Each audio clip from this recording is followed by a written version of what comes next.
ஓடி ஓடி உழைத்த போது ஒட்டாத பணம் ஆடி அடங்கியவுடன் நெற்றியில் வந்து ஒட்டுகிறது. பணம் இருப்பவனை தூங்க விடாது, இல்லாதவனை வாழ விடாது. செலவழிக்க சில்லற கூட இல்லாத போதுதான் தெரியும் வீணாக நாம் செலவழித்த பணத்தின் அருமை. யாருக்கும் அடங்கி போகவும் நினைக்கல, யாரையும் அடக்கி வைக்கவும் நினைக்கல. ஏன்னா நான் வாழ்றது அடுத்தவங்க வாழ்க்கை இல்ல, ஏன் வாழ்க்கை. நிம்மதியை இழப்பதும் தனிமையில்தான். சில நேரங்களில் நிம்மதி கிடைப்பதும் தனிமையில்தான். சில நேரம் எங்கே உறவுகள் என்று தேடத் தோன்றுகிறது. சில நேரம் எதற்காக இந்த உறவு என்று நினைக்கத் தோன்றுகிறது. தடுமாறும்போது, தவறி விழும்போதும் கூச்சலடாம இரு. ஏனெனில் அதை கொண்டாட ஒரு கூட்டமே காத்திருக்கு. கவலையை மறக்க அழுதேன், அழுகையை மறைக்க மௌனமானேன், மௌனத்தை மறைக்க தனிமையானேன்.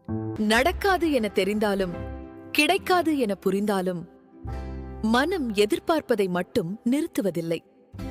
சந்தோஷமாக இருக்கும்போது பாட்டின் இசை பிடிக்கிறது, துக்கமாக இருக்கும்போது பாட்டின் வரிகள் புரிகிறது. Age 5, I am going to be a doctor. Age 14, I am going to be an engineer. Age 22, I am a child again. Leave me. ஏக்கங்களையும் எதிர்பார்ப்புகளையும் சுமந்து ஏமாற்றமடையும் வலி என்னவென்று சில பெண்களுக்கு மட்டுமே தெரியும். நாம் பிறந்தபோது யார் யார் வந்து பார்த்தார்கள்னு நமக்கு தெரியாது. நாம் இறந்த பிறகு யார் யார் வந்து போவாங்க என்றும் நமக்கு தெரியாது. இருக்கும் வர பார்க்கும் மனிதர்களுடன் அன்பாயிருப்போம். எவ்ளோ பெரிய வீட்ல வாழ்கிறோம் என்பது முக்கியம் அல்ல, எவ்ளோ நிம்மதியாக வாழ்கிறோம் என்பதே முக்கியம். வாழ்க்கை உன்னை அழ வைப்பதற்கு 100 காரணங்கள் கொடுத்தால், என்னிடம் சிரிப்பதற்கு 1000 காரணங்கள் இருக்கின்றது என்று காட்டுங்கள். ஏழைகள் பணத்தை மட்டும் சிக்கனப்படுத்தவில்லை, ஆசைகளையும் தான் சிக்கனமாய் பயன்படுத்துகிறார்கள். பணம் தான் உலகம் என்று நினைக்கும் சிலரிடம் சொல்லுங்கள், பூமியை தவிர வேறெங்கும் பணம் செல்லுபடியாகாது என்று. ஒருவேளை வசதியா பிறந்திருந்தா கஷ்டத்தை பார்த்ததும் செத்திருப்பேன். ஏழையா பிறந்து விட்டேன், வசதியான வாழ்க்கைய பார்க்காம சாக மாட்டேன். தன் உடம்புக்கு முடியாத போதும் ஓய்வெடுக்க விடாமல் உழைக்க ஓடச் செய்கிறது குடும்பச் சுமை பலரை இன்று.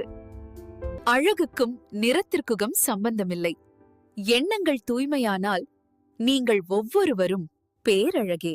அதிகம் பணம் வைத்திருப்பவர்களை பார்த்து பொறாமப்பட்ட காலம் போய் ஆரோக்கியமாக இருப்பவர்களை பார்த்து பொறாமப்படும் காலம் இது. நல்லவர்களைப் போல் நடிப்பவர்களை இந்த உலகம் விரும்பும், ஆனால் நல்லவர்களாகவே வாழ்பவர்களை கடவுள் மட்டுமே விரும்புவார். என் நிலையிலும் நீ யாருக்கும் தாழ்ந்தவரில்லை, எப்போதும் உன்னை நீ உயர்ந்த இடத்திலேயே வைத்திரு. ஒருவருக்கு குப்பையாக தெரியும் நீ அடுத்தவருக்கு பொக்கிஷமாக தெரியவாய். அது நீ இருக்கும் இடத்தை பொறுத்தது. இன்று நீ எனக்கு செய்த துரோகத்தின் வலி, நாளை நீ நம்பிய ஒருவரை உன்னை ஏமாற்றும் போது அதன் வழி உனக்கு புரியும். உன் வலியை உணர்ந்தால் நீ உயிரோடு இருக்கிறாய் என்று அர்த்தம். பிறர் வலியை உணர்ந்தால் நீ மனிதனாக இருக்கிறாய் என்று அர்த்தம். இந்த உலகில் விலை மதிப்பில்லாதது அன்புதான். விலை இல்லாமல் கிடைப்பதால்தான் அதன் மதிப்பை யாரும் உணர்வதில்லை. எந்த உறவுகளும் தூரமாக இருக்கும் வரையே ரசனைக்குரியது. அடைமழையாய் பிடித்துக் கொண்டால் வெறுப்புக்குள்ளாகிவிடும். ஒவ்வொரு பெண்ணின் கோபத்துக்கு பின்னால் குழந்தைத்தனமான ஆசையோ ஏக்கமோ இருப்பதை புரிந்து கொள்ளுபவர்களுக்கு அவள் தேவதை, புரியாதவர்களுக்கு வேதனை. பக்கபலமாக இருக்க வேண்டிய உறவுகள் எல்லாம் தவறான புரிதல்களால் நம்மை பலவீனப்படுத்தியே செல்கிறார்கள். வார்த்தையால் சிலர், செய்கையால் சிலர், மௌனத்தால் சிலர். பேசும் வார்த்தையை விட பேசாத மௌனத்திற்கு அதிகம் அர்த்தம் உண்டு. பேசும் வார்த்தை எல்லோருக்கும் புரியும், ஆனால் மௌனம் உன்னை நேசிப்பவர்களுக்கு மட்டும்தான் புரியும். உன் இலக்கை அடையும் வரை வெற்றியோ தோல்வியோ எதையும் எதிர்பார்க்காமல் ஓடிக்கொண்டே இரு. எந்த வேலையும் இல்லாதவன் தான் அடுத்தவங்க முயற்சியை பார்த்து உனக்கு ஏன் இந்த தேவையில்லாத வேலைன்னு ஊருக்குள்ள உபதேசம் பண்ணிட்டு திரிகிறது. உனக்கு தகுதி இல்லை, உன்னால் முடியாது என புறக்கணிக்கப்படும் தருணத்தில்தான் அந்த தகுதியையும் முடியாததையும் அடைவதற்கான பல மடங்கு பலத்தை பெறுகின்றாய். எவ்வளவு தூரம் பிரிஞ்சிருந்தாலும், எவ்வளவு நாள் பேசாமல் இருந்தாலும் நம் நட்பு என்றும் மாறாதது. அறிமுகமில்லாமல் வந்தோம், அடிக்கடி பேசிக்கொண்டோம், உறவுகளுக்கு மேல் உயிரானோம். காலம் கடந்து சென்றாலும் கடைசி வரை தொடர வேண்டும் நம் நட்பு. நம்முடைய பயணத்தில் பல சவால்களையும் தாண்டி நாம் முன்னேறி வருகிறோம். படித்ததில் வலித்தது, என் தேசத்தில் அணுகுண்டு உண்டு, ஏவுகணை உண்டு, ராக்கெட் உண்டு, நீர்மூழ்கி கப்பல் கூட உண்டு. ஆனால் ஏழைகளுக்கு உணவு மட்டும் இல்லை. வாழ்க்கையை வெறுப்பதற்கு 1000 காரணம் இருந்தாலும் வாழ்க்கையை வாழ ஒரே காரணம்தான், நாளையெல்லாம் சரியாகிவிடும் என்ற நம்பிக்கையே.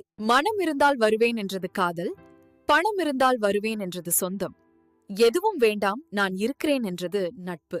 ஊரே துணையாக இருந்தாலும் கட்டிய மனைவி இல்லையென்றால் யாரும் அனாதைதான். ஆனால் இருக்கும்போது பலருக்கும் இது தெரிவதில்லை. கணவனை கடன் வாங்க வைக்காத மனைவியும், மனைவியை கண்கலங்க வைக்காத கணவனும் வாழும் குடும்பம் பூமியில் சொர்க்கமாகும். அடுத்தவர் விரும்பியபடிதான் பேச வேண்டுமானால் பொய்தான் பேச வேண்டும். அடுத்தவரின் விருப்பத்திற்கே நடக்க வேண்டுமானால் நடிக்கத்தான் வேண்டும். பெத்தவங்களுக்கு சோறு போடாதவர்கள் ஊரு மொத்தத்துக்கும் சோறு போட்டாலும் புண்ணியம் என்பது கடுகளவும் கிடைக்காது. தன்னை விட அடுத்தவன் சுகமாக வாழ்கிறானே என்பது எண்ணம்தான் எல்லா துன்பங்களுக்கும் காரணமாக இருக்கிறது. எதுவும் நிரந்தரமில்லை என்று வாழ்க்கை பலமுறை சுட்டிக்காட்டினாலும் மனம் புரிந்து கொள்வதே இல்லை. எதன் மீதேனும் ஆசை வைத்து ஏமாந்து போவதே வழக்கமாயிற்று. நீ எவ்வளவு உயர்ந்தவன் என்பது உன் பிறப்பிலோ, உன் படிப்பிலோ, உன் பணத்திலோ, உன் அறிவிலோ அல்லது மற்றவர்களை நீ எப்படி மதிக்கிறாய் என்பதில்தான் உள்ளது. வெடிக்கு தட போடுறதற்கு பதிலாக குடிக்கு தட போடுங்கள். பல குடும்பங்கள் நிம்மதியாக தீபாவளிய கொண்டாடட்டும். மிச்சம் வைக்காம சாப்பிட வைக்கிறதும் அம்மாதான். நான் மிச்சம் வச்சது மட்டும் சாப்பிடுறதும் அம்மாதான். அம்மாவைப் போல் இவ்வுலகில் வேறு அதிசயம் இல்லை. ஒரு கணவன் எழுதிய அற்புதமான வரிகள். ஒரு காலகட்டத்தில் என் பிள்ளைகள் கூட என் தயவின்றி நடக்க கற்றுக்கொண்டார்கள். ஆனால் என் மனைவியோ இன்னமும் என் கைப்பிடித்து நடக்கதான் ஆசைப்படுகிறாள். அப்பா என்பது ஒரு அதிசயமான புத்தகம். அது கிடைக்கும் வயதில் நம்மால் அதை புரிந்து கொள்ள முடிவதில்லை.